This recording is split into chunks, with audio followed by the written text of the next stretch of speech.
Hey everyone, नमस्ते, good morning. I hope आप सब अच्छे होंगे। आपके घर में, आपके फैमिली में सब कोई अच्छा होगा और मैं भी अच्छी हूँ। मेरे परिवार में सभी अच्छे हैं आपके दुआ से, आप सबकी दुआ से। तो यहाँ अभी मैं सुबह का ब्लॉग आप लोगों के साथ शेयर कर रही हूँ।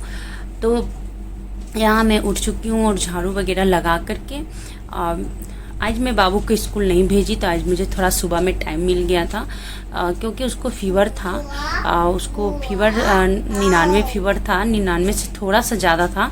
तो उसको फीवर था तो मैं उसको स्कूल नहीं भेजती हूँ, नहीं तो फीवर और आगे ज़्यादा बढ़ जाता है। और इतना ज़्यादा धूप है, इतनी गर्मी है कि बच्चा परेशान हो जाता है स्कूल जाता तो। और यहाँ पे मैं छत पे आ गई थी पैर में थोड़ी सी पानी देने के लिए, क्योंकि अच्छा लग रहा था। सुबह सुबह बहुत ही अच्छा मौसम था। तो यहाँ पे थोड़े सूखे सूखे पत्ते थे उसमें, तो मैंने सभी को हटा दिया। और अभी थोड़ी सी मैं एक्सरसाइज कर रही थी क्योंकि मेरे हाथ में फिर से पेन स्टार्ट हो गए हैं।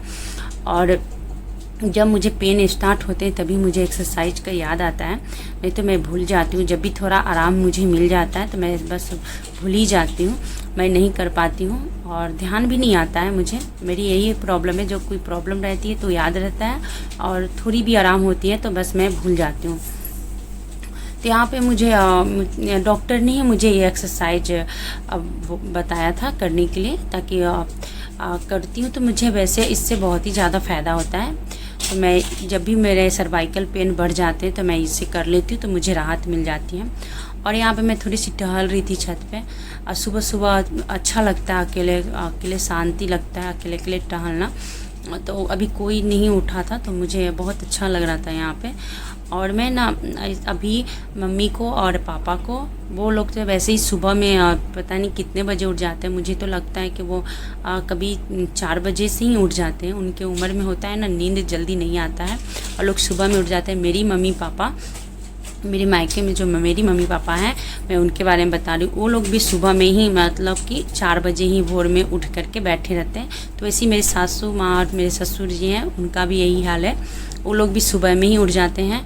तो मम्मी एक टाइम चाय बना करके खुद से पी चुकी थी, हम लोग को डिस्टर्ब नहीं करती है। और तो उसके बाद जब मैं उठी तो मैंने फिर से उनको चाय बना कर दिया, मैं पापा को दिए और मेरे देवर जी थे, उनको भी थोड़ी सी चाय पीनी थी तो मैंने उनको भी दिया। और उसके बाद मैं छत पे आ गई थी थोड़ी सी टहलने के लिए। और फिर मैं अभी आई हूँ किचन में। यहाँ पे मेरे आलू उबल चुके हैं और यहाँ पे मैं बना रही हूँ आलू दम की सब्जी। आलू दम ही मेरे बिहार में बोलते हैं, आपके यहाँ क्या बोलते हैं? आलू की सब्ज़ी को उबाल करके कमेंट में बताना। और यहाँ पे मैं दी हूँ थोड़ी सी सरसों का फ़ोरन और प्याज की फ़ोरन और थोड़ी सी लहसुन पीस करके मैं इसमें डाल दी थी। और थोड़ी सी गोल मिर्च और प्याज डाली हूँ पीस करके। और सभी इसमें सभी को डाल के हल्दी मिर्चाई सब डाल करके मैंने मसाला फ्राई कर रही हूँ यहाँ पे। और यहाँ पे मैंने 2 कप चाय बनाया अपने हस्बैंड के लिए और मेरे अपने बेटे के लिए, क्योंकि उसको भी चाय बिस्किट चाहिए और मेरे हस्बैंड को भी चाय बिस्किट चाहिए। और मैंने उनसे सुबह पूछी थी कि आपको चाय चाहिए, तो वो बोले कि मुझे नहीं चाहिए। तो फ्रेंड, आज ये कल की बात मैं बता रही हूँ। कल बहुत ही बड़ी हादसा होने से बच गया आप लोग की दुआ से, भगवान की दुआ से। तो ये बात मैं आपको आगे ब्लॉग में बताती हूँ, बने रहिए मेरे ब्लॉग में। तो यहाँ पे मैंने बना ली है सब्जी। मैंने मिर्चा पाउडर ये सब डाल करके यहाँ पे मसाला को मैं अच्छे से फ्राई कर लूँगी। और अगर आप आलू की सब्ज़ी में सरसों का फ़ोरन देते हो तो बहुत ही टेस्टी सब्ज़ी बनती है। और मेरे घर में मैंने आज ये सब्ज़ी बनाई तो सभी को बहुत ज़्यादा पसंद आया। तो यहाँ पे मैं मसाला फ्राई करके और मैं उनको चाय दे करके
तो अभी मैं धो रही हूँ कपड़ा। कुछ कपड़े सुबह में कभी कभार ज़्यादा हो जाते हैं, कभी कम होते हैं। तो कभी मैं शाम में भी धो लेती हूँ तो मेरा कपड़ा थोड़ा कम हो जाते हैं शाम में अगर मैं धो लेती हूँ तो।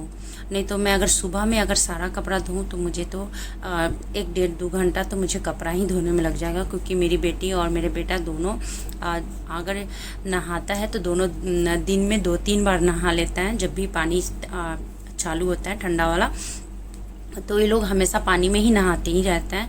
तो मैं यहाँ पर किचन में आ गई हूँ अपने लिए खाना निकालने, और ये रो रही थी बहुत ज़्यादा तो इसको भी अपने पास रखी हुई थी। और मैं एक ही हाथ से अपने बाबू को भी खाना दे करके आती हूँ, आरब को, और इसको भी लेकर के मैं यहाँ पे ना कद्दू के चक्का निकाल रही थी खाने के लिए। और इसको गोद में लेकर के ही नहीं तो ये नीचे रख रही थी तो ये रो रही थी, तो इसको लेकर के ही फिर मैं खाना निकाल करके लेकर के जाऊँगी। उसके बाद इसको सुला दूंगी। ऐसे तो अभी नहीं सोएगी, क्योंकि ये थोड़ी देर पहले ही उठी थी। तो अभी आज दोपहर के टाइम है और देखो ये नहीं सोई। ये अभी 3 बज रहे थे, नहीं सॉरी फ्रेंड, ये अभी 2 बज रहे थे और ये नहीं सोई। तो मैं सोच रही थी मैं सारा सामान निकाल करके, वो ड्रॉल बहुत ही ज़्यादा गंदा हो गया था तो मैं सारा निकाल करके रखी थी साफ़ करने के लिए। तो आज जैसे मैं बताई आपको कि एक बड़ी अनहोनी होने से बच गया। और मेरे हस्बैंड गए थे मार्केट एक स्कूटी लेकर के, तो एक स्कूटी लेकर के गए थे तो बस वो गिर गए थे, उनको ना अब काफ़ी चोट लग गई। मैं ना दोपहर के 3 बज रहे थे और मैं मूवी देख रही थी, तो वो आए तो उनके पूरे कपड़ा में मिट्टी लगा हुआ था। तो मुझे लगा कि वो क्या हो गया जो इतना मतलब कपड़ा में मिट्टी लग गया। मुझे थोड़ा भी आइडिया नहीं था कि उनको एक्सीडेंट हो गया है। और जो तब जा कर के मैंने उनका फेस दिखा तो पूरा फेस फूला हुआ था। होंठ के ऊपर में उनका चोट है, होंठ के नीचे चोट है, और दांत दोनों उनका मतलब कि हाफ झड़ गया है फ्रेंड। और उनको काफ़ी चोट लगी, ठेहुना में भी उनको बहुत ज़्यादा चोट आया। तो बस भगवान से ही दुआ करती हूँ कि बस इतना ही हो कर के उनका मतलब कि इतनी बड़ी संकट टल गया। और आप लोग की कृपा से, भगवान की दुआ से आज मतलब कि इतनी बड़ी मुसीबत हमारे ऊपर आते आते टल गया फ्रेंड। तो बस यही बताना था आप लोगों को। मैं नहीं दिखा सकती थी क्योंकि उन्होंने मुझे मना किया था, तो पर मैं नहीं दिखाई आप लोगों को। मैं उनसे पूछी थी कि मैं क्या दिखा सकती हूँ, तो पर उन्होंने मुझे मना कर दिया। तो फिर अब उनके मर्ज़ी के ख़िलाफ़ मैं नहीं जा सकती, इसलिए मैं आप लोगों को नहीं दिखाई। तो यहाँ पे मेरा ड्रॉल काफ़ी गंदे हो गया था फ्रेंड। तो मैं यहाँ पे साफ़ करी थी, मेरी बेटी मुझे बहुत ही ज़्यादा डिस्टर्ब करी थी, आप लोग देख ही रहे हो। तो मैंने उसको एक क्रीम था मेरा मॉइस्चराइज़र क्रीम, तो मैं एक डब्बा था तो मैंने उसको दे दिया। और वो जा कर के बाहर में एक बाबू है उसका, जिसको आप देखे होंगे छोटा सा, उसको लेकर के वो लगा रही थी। और यहाँ देखो ये है मेरे देवरानी का बेटा, जो आप मेरी मजली सास की बहू है, उनका लड़का है। तो ये नहा कर के आया हो और वीडियो देख कर के डांस करने लगा, बोल रहा है कि अब मुझे फ़ोटो खिंचा रहा है। तो वो ये देख कर के डांस कर रहा था। तो यहाँ पे मैं अपना जल्दी अपना काम कंप्लीट कर रही थी, क्योंकि वो उसको बाबू को सुलाना भी था, क्योंकि वो रो रही थी काफ़ी ज़्यादा। और उसके कारण से फ्रेंड मैं रूम भी क्लीन नहीं कर पाती हूँ, क्योंकि वो मुझे बहुत डिस्टर्ब कर देती है। और मेरी देवरानी थोड़ा संभाल लेती तभी मेरा कोई काम हो पाता है, अगर वो नहीं संभालेगी तो मेरा कोई काम नहीं हो पाएगा। तो अभी वही है जो उसको संभाल रही थी। तो मैं यहाँ पर अभी रूम का थोड़ा कंप्लीट कर रही थी। यहाँ पे अब मेरा आज का ब्लॉग मैं यहीं पे एंड करती हूँ। Thank you so much. अगर यहाँ तक आए हो तो प्लीज़ लाइक एंड सब्सक्राइब और कमेंट करके जाना।